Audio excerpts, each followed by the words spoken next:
KKN Internasional merupakan program perdana dari STAIMA yang berupa kegiatan magang secara internasional. Nah, STAIMA ini memilih lokasinya berada di negara Thailand. Terkadang kita lihat kan hanya seputar sini aja, tapi gitu kita lalu keluar, oh ternyata ilmu kita masih nggak ada apa-apanya gitu. Selain ngajar itu juga ikut kegiatan masyarakat, terus menjadi imam salat, terus Masya Allah mimpin pembacaan hadis gitu apa.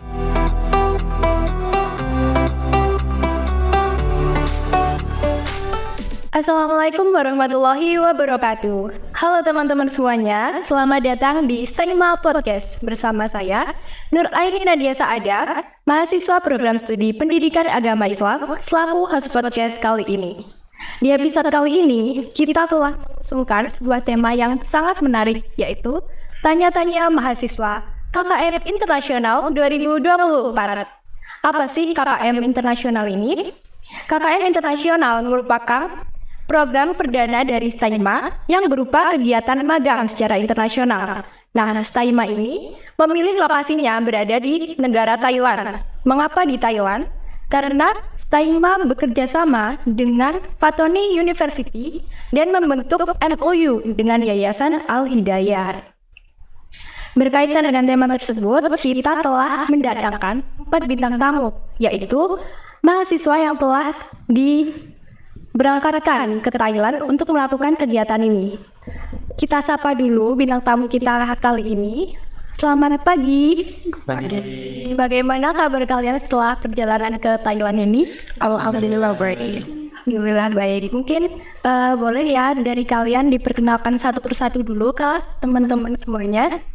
Oke, halo semua, saya Lutfia Syafiqi, saya dari Prodi MPI semester 3 dan saya berasal dari Bogor, Jawa Barat.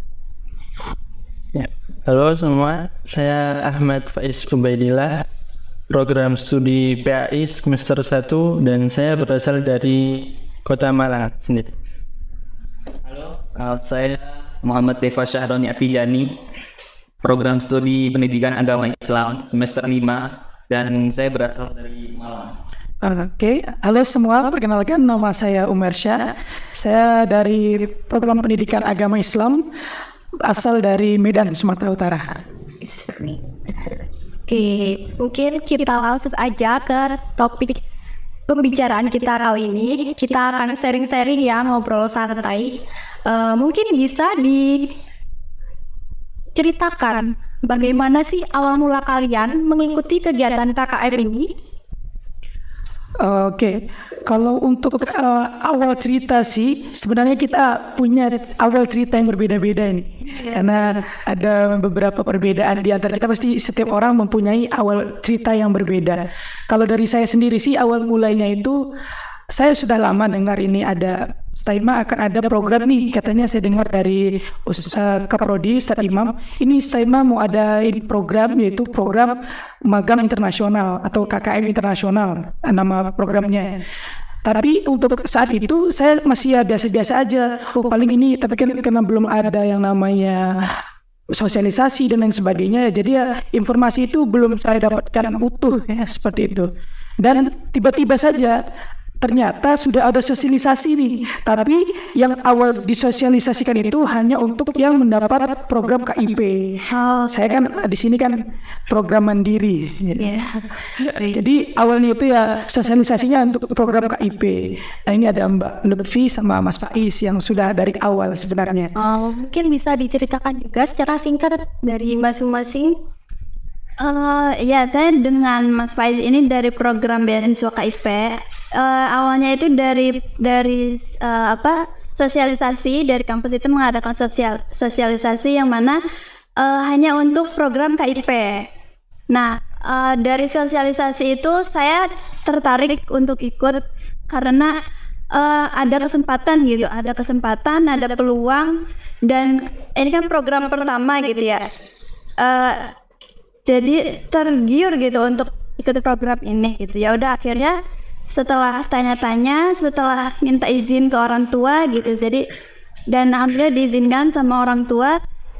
Ya sudah, saya coba waktu di buka pendaftaran itu Saya coba mendaftar, dan pendaftaran awal itu hanya untuk program KIP. Oke, itu sama ya dengan Kak Faiz. Ya, sama.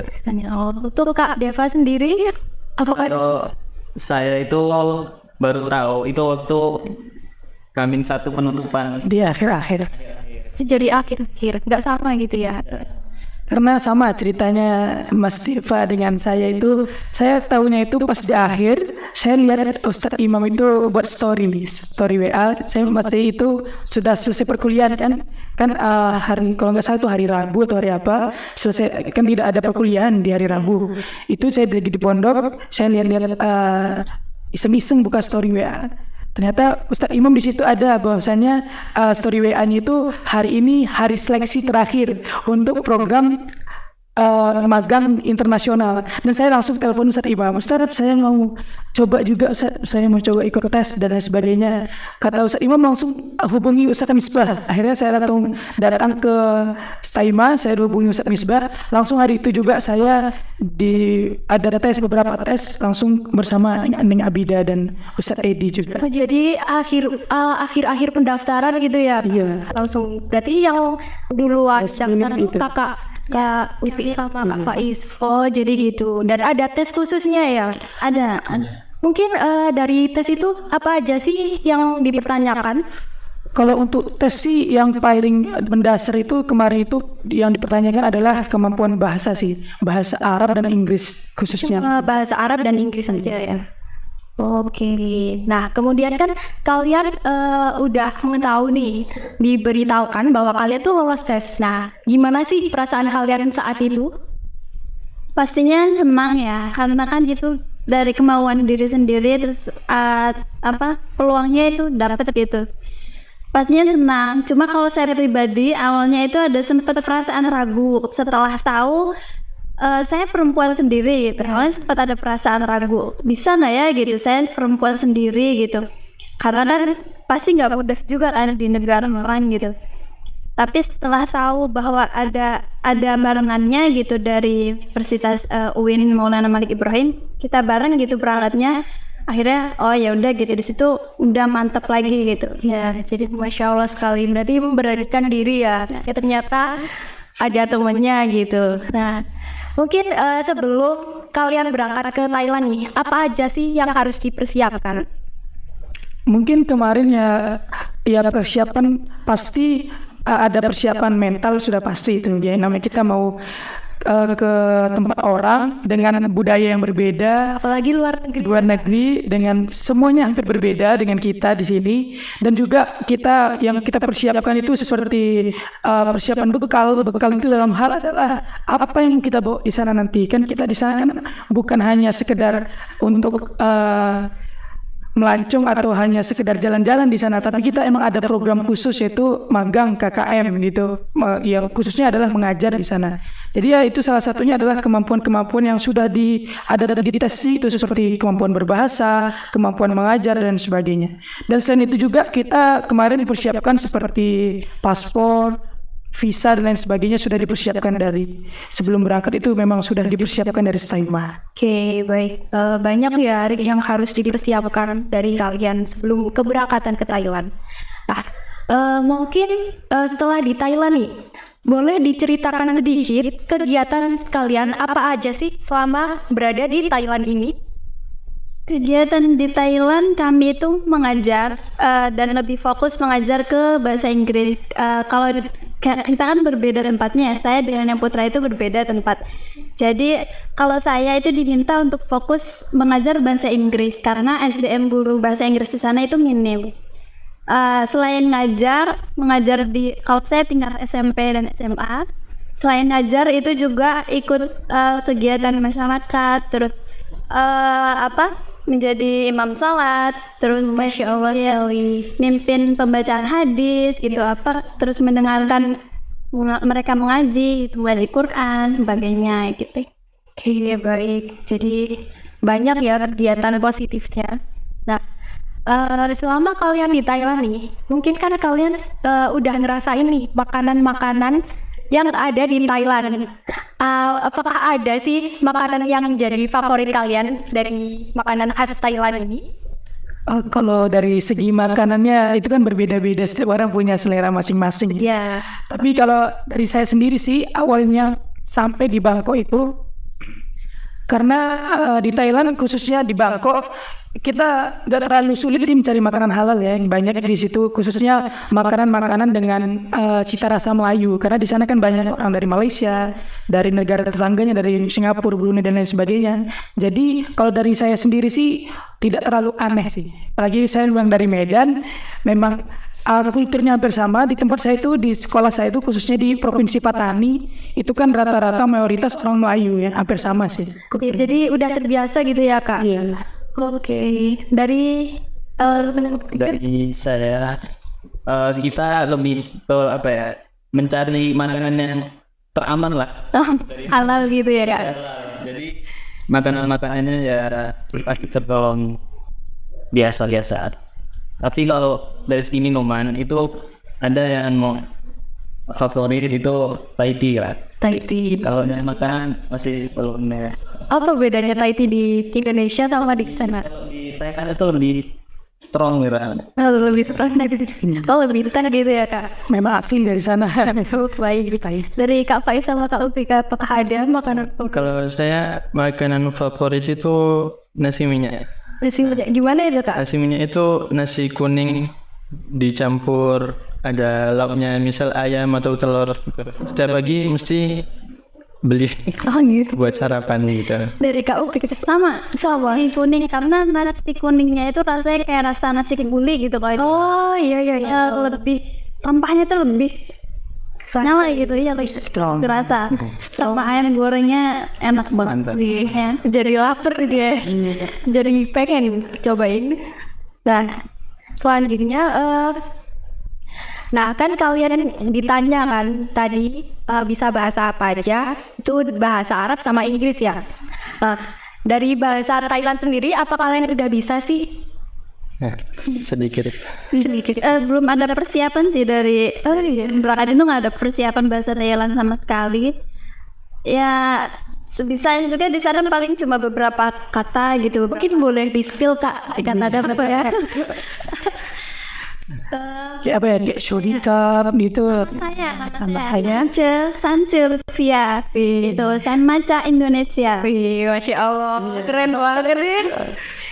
Nah, kemudian ini, gimana sih cara kalian untuk mengatasi perbedaan budaya dan bahasa selama kalian menjalankan KKN internasional ini?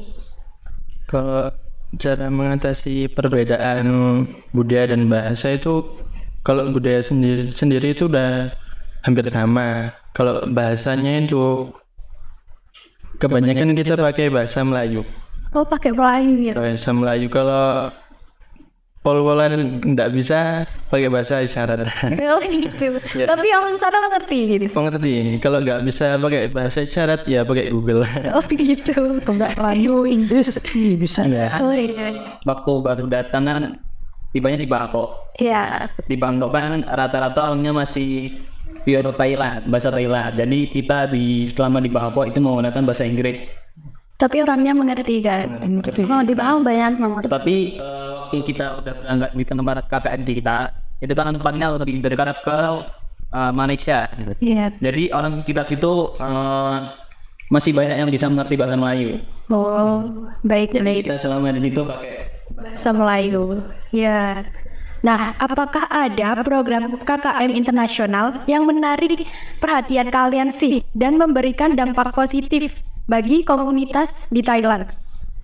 Kalau dari program KKM internasional ini yang menarik menurut saya adalah kita mengajar di tempat di mana kita berbeda bahasa, budaya dan lain sebagainya. Itu sih menariknya. Karena kenapa yang kita ajar di sana rata-rata saya di sana mengajarnya bahasa Inggris juga sama dengan Mbak Upi, Mas Deva juga ngajar bahasa Inggris, Mas Faiz ngajar bahasa Melayu, fikih berbahasa Melayu di sana. Nah, jadi yang menarik itu kita belajar mengajarkan mereka berbahasa Inggris, dan juga adalah kita juga di sana kalau kami yang cowok-cowok ini kalau malam kami ngajar di TPQ. Wih, Ya, di sana sama hampir sama. Di sana pakai metodenya kiroati. Ya, kiroati itu mendunia. iya. Nah, oh iya. Nah, apa perbedaan utama antara pengalaman KKM internasional ini di Thailand dengan KKM dalam negeri? Menurut kalian mungkin gimana? Perbedaan pengalaman pasti ada ya, karena kalau yang saya alami mungkin perbedaan budaya ya, pengalaman budaya, penyesuaian kebiasaan kultur mereka gitu. Jadi poinnya di situ sih perbedaannya, karena kan pasti ada berbeda-beda ya setiap ini.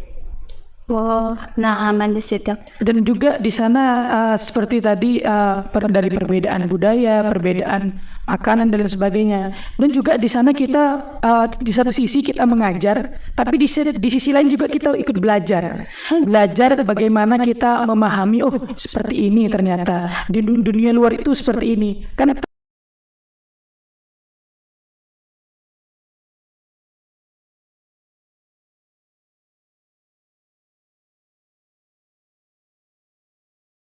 terkadang kita lihat kan hanya seputar sini aja, tapi gitu kita lihat keluar, ternyata ilmu kita masih nggak ada apa-apanya gitu. jadi masih banyak wawasan gitu ya. Di luar sana itu makin wow gitu. Itu yang membuat kita tersentuh sih juga. Oke, Dan apalagi di daerah saya itu ya, itu kan di daerahnya agak terpencil ya, di Patani itu kan di perbatasan. Di situ walaupun daerahnya terpencil, sekolahnya juga bagus sekolahnya, tapi walaupun itu kan juga fasilitas tidak sedemikian yang kita dapatkan di sini. Tapi semangat belajar mereka itu luar biasa. Itu sih. Masya Allah sekali. Nah, mungkin dari kalian tuh apakah ada sih tantangan khusus yang mungkin kalian hadapi selama kalian mengikuti kegiatan KKM internasional ini? Kalau tantangan khusus sih yang pertama tadi bahasa itu tantangan khusus bagi kita. Di sana juga kita nggak malu-malu minta ajarin anak kelas 3 SD untuk kita ngajarin kita bahasa. Jadi saling belajar. Kita ngajarin mereka juga ngajarin kita. Iya. Jadi terkadang juga kita kayak biasa lah di sini kan, misalnya kayak saya nih orang Medan, awal-awal ke Jawa kan nggak bisa bahasa Jawa, diajari pasti bahasanya agak nyeleneh. Iya. Gitu juga di sana sebenarnya. Itu kita diajarin yang itu bahasa-bahasa yang agak nyeleneh, tapi lama-lama ada yang baik diajarin bahasa pelan-pelan. Gitu sekali.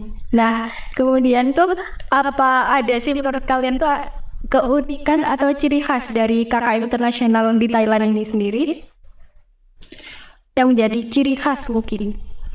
Kalau jadi ciri khasnya adalah yaitu tadi kita mengajar sambil belajar, dan juga kita bukan hanya mengajar ya, tapi kita explore diri juga di sana.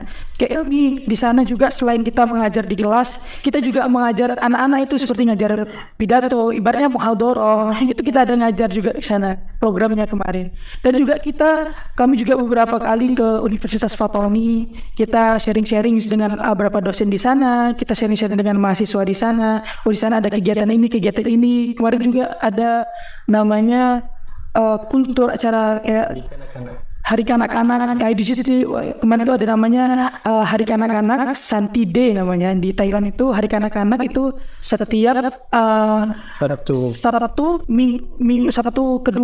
minggu kedua di bulan Januari itu ada Hari Kanak-Kanak. Biasanya di seluruh Thailand Hari Kanak-Kanak itu diperingati dengan semeriah mungkin, seperti penampilan budaya, penampilan tari, menyanyi dan lain sebagainya. Dan di situ juga kami kemarin berkesempatan juga untuk bisa menampilkan bacaan puisi, kayak puisi pakai bahasa Jawa, ada Inggris, Kemeriahkan gitu ya Kak? kemeriahkan. Ini di situ juga luar biasa sih. Masya Allah. Apa tadi Santi Day? Santi Day. Oke, nah kemudian menurut kalian nih, setelah perjalanan ke Thailand dan melakukan kegiatan KKM nih, apa sih harapan kalian bagi STAI Mahat Aliyah Al-Hikam ini terhadap mahasiswa baru terkait kegiatan KKM internasional? Kalau dari saya sih harapannya adalah bagaimana ke depannya Saima bisa lebih banyak lagi melakukan MOU, tidak hanya mungkin di Thailand, mungkin di negara-negara lain. Dan juga kemarin saya ada mendengar sih juga dari beberapa pimpinan Saima, katanya mungkin beberapa tahun ke depan akan juga ada mengadakan MOU ke Jepang, katanya gitu. Luar biasa, mengirimkan imam mungkin ke sana ya. Dan itu harapan saya sih itu, dan juga mungkin harapannya karena kami ini perdana ya, mungkin ke depannya itu lebih ada pembekalan lebih intens lagi terhadap mahasiswa yang pengen berangkat ke sana. Jadi di sana juga nanti mereka tidak kaget, mungkin seperti itu. Misalnya ada pembekalan yang lebih intens, mungkin seperti itu. Kalau dari saya.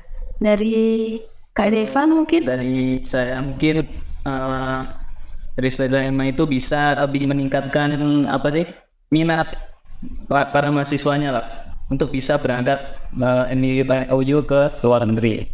Karena kita perdana cuma 4 orang, jadi mungkin kedepannya bisa lebih banyak lagi ngirim MOU ke luar.